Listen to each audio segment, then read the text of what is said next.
وبعد ذكر الأسس المتينة لابد من شروطه المعينة. Nous sommes très heureux de vous retrouver dans un nouvel épisode de Madina Institut. Nous sommes dans le niveau 1 de la matière biographie. Nous voilà arrivés à notre dernier cours de la vie de notre noble et bien-aimé prophète, paix sur lui. En l'an 7 de l'Hégire, lors d'une bataille, une femme juive a offert au prophète un mouton grillé empoisonné. Cette femme juive augmenta le poison au niveau de l'épaule du mouton, car elle savait que le prophète aimait manger l'épaule. Le messager d'Allah mit un morceau dans sa bouche, et aussitôt il dit à ses compagnons de ne pas en manger, car le mouton était empoisonné. Mais Allah a fait en sorte que le poison n'ait pas eu d'effet sur lui à ce moment-là, afin qu'il termine complètement la révélation de la religion. À la fin de sa vie, le poison fit effet, afin que les gens sachent que le messager d'Allah est un être humain, qu'Allah a favorisé par son message d'appel à l'islam, à qui on doit obéissance mais pas adoration. Puis l'an 10 de l'Hégire, le prophète partit accomplir le grand pèlerinage, qui est appelé le pèlerinage de la séparation. Il dit aux gens de prendre de lui la façon d'accomplir les rites du pèlerinage. Car il ne savait pas s'il les retrouverait après cette année. Et Allah révéla, lorsque vient le secours d'Allah ainsi que la victoire, et que tu vois les gens entrer en foule dans la religion d'Allah, alors, par la louange, célèbre la gloire de ton Seigneur et implore son pardon. Car c'est lui le grand accueillant au repentir. Il prononça aussi un discours, demandant aux hommes s'il avait bien transmis le message. C'est alors qu'Allah lui révéla, et aujourd'hui, j'ai parachevé pour vous votre religion, et je vous l'ai comblé de mes bienfaits et j'agrée pour vous l'islam comme religion. Après le pèlerinage, le prophète retourna à Médine, et après environ 3 mois, il sortit visiter les martyrs, et d'autres cimetières, comme s'il disait au revoir aux vivants et aux morts. Un jour le prophète commença à ressentir des douleurs, et ces douleurs étaient de plus en plus intenses. Il demanda à ses épouses s'ils pouvaient se soigner chez Aïcha, ce qu'elles acceptèrent. Le prophète, paix sur lui, sentit qu'il allait bientôt mourir, car quelques signes lui étaient parvenus. Parmi ceux-ci, la révélation de Sourate An-Nasr, ainsi que sa révision du Coran avec Djibril, à 2 reprises. 5 jours avant sa mort, le prophète dit, « Certes ceux qui sont venus avant vous prenaient les tombes de leurs prophètes et des pieux parmi eux comme lieu de prière. Certes vous ne devez pas prendre les tombes comme lieu de prière, car je vous interdis cela. » Alors que toutes les épouses du messager d'Allah étaient présentes, sa fille Fatima vint en marchant afin de le visiter, et elle marchait comme son père. Le prophète lui dit, « Bienvenue ma fille », et il la fit asseoir à ses côtés, et lui dit un secret qui la fit pleurer. Ensuite le prophète lui dit un autre secret qui la fit rire cette fois-ci. Aïcha lui demanda ce que lui avait confié le prophète. Fatima répondit, « Je ne suis pas de celle qui dévoile un secret de l'envoyé d'Allah. » Après la mort du prophète, Aïcha questionna à nouveau Fatima sur les raisons de son comportement. Elle lui expliqua, « L'envoyé d'Allah me confia ceci, chaque année, l'ange Djibril m'enseigne le Coran une fois, mais cette année il le fit à 2 reprises, et s'il a agi ainsi, c'est que ma mort doit être proche. Et toi Fatima, tu seras le premier membre de ma famille à me suivre. » J'ai alors pleuré. Ensuite le prophète me dit, « N'es-tu pas contente de devenir la reine des femmes du paradis? Ou suivant une autre version, la reine des femmes des croyants? » Et alors j'ai ri.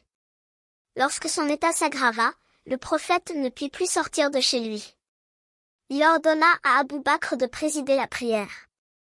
Aïcha demanda au prophète d'exempter son père Abou Bakr de diriger la prière, en raison de sa forte sensibilité.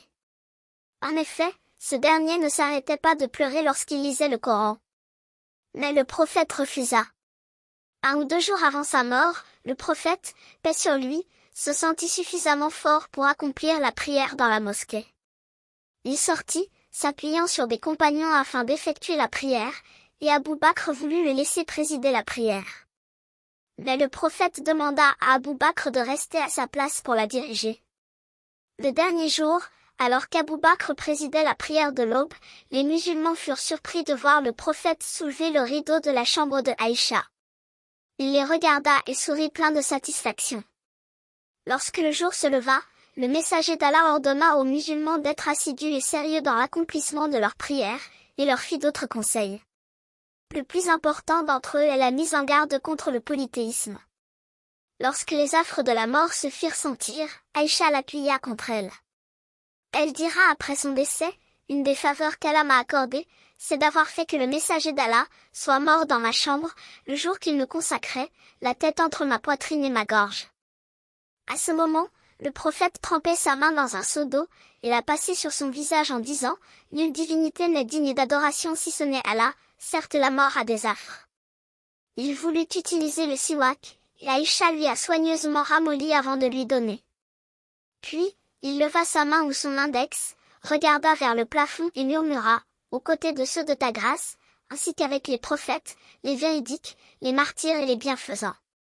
Ô Allah, pardonne-moi, fais-moi miséricorde, et fais-moi rejoindre la compagnie suprême. Ô Allah, la compagnie suprême. Il répéta cette dernière parole 3 fois, sa main tomba et il mourut. Cette grande épreuve qui toucha la communauté musulmane eut lieu le matin du lundi 12, la 11e année de l'Hégire. Le prophète était alors âgé de 63 ans.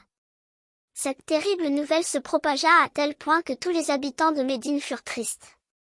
Un homme dit, « Je n'ai jamais connu un jour meilleur que ce jour, où le messager d'Allah est arrivé parmi nous. Et je n'ai jamais connu de jour plus sombre, que celui de sa mort. » Omar fut tellement affligé, qu'il pensa que la nouvelle de la mort du prophète venait des hypocrites, et que le prophète, paix sur lui, était allé auprès d'Allah, de la même façon que Moussa s'était absenté de son peuple 40 nuits. Cependant, Abou Bakr leur fit un discours en ces termes. « À présent, ceux d'entre vous qui adoraient Mohammed, qu'ils sachent que Mohammed est mort. Et ceux d'entre vous qui adoraient Allah, qu'ils sachent qu'Allah est le vivant qui ne meurt jamais. » Suite à quoi il récita, le verset, « Et Mohammed n'est qu'un messager que d'autres messagers ont précédé, retourniez-vous à l'impiété s'il venait à mourir ou était tué. Quiconque retourne à l'impiété ne nuira en rien à Allah. Quant à ceux qui se montrent reconnaissants, Allah ne manquera pas de les récompenser. » Les gens se sont rendus compte de la triste réalité, et Omar s'est assis au sol, ses jambes succombèrent à cette terrible nouvelle. Il réagit comme s'il avait entendu ces versets pour la première fois. Ensuite, malgré leur tristesse, les compagnons ont lavé le messager d'Allah, ont prié sur lui et l'ont enterré dans la maison de son épouse Aïcha. Chaque mort laisse un héritage, et notre prophète n'a laissé ni dirham, ni dinar. Mais le prophète a laissé un énorme héritage, et chacun d'entre nous a le droit à sa part. Tout musulman peut en prendre ce qu'il veut. Cet héritage, c'est la science religieuse. En effet, le messager d'Allah a dit, certes les savants sont les héritiers des prophètes, et les prophètes n'ont pas laissé comme héritage des dinars ou des dirhams, mais ils ont laissé comme héritage la science. Celui qui la prend aura certes pris la part complète. Ainsi s'achève ce petit résumé de la vie de notre noble et bien-aimé prophète et messager. Cette vie pleine d'adoration et de sacrifices prit certes fin, mais ses enseignements et sa religion, eux, vivront jusqu'à la fin des temps. Enfin, nous remercions Allah, le Très-Haut, de nous avoir permis d'accomplir cela. N'oubliez pas de vous abonner et d'aimer la vidéo. À bientôt avec Madina Institute.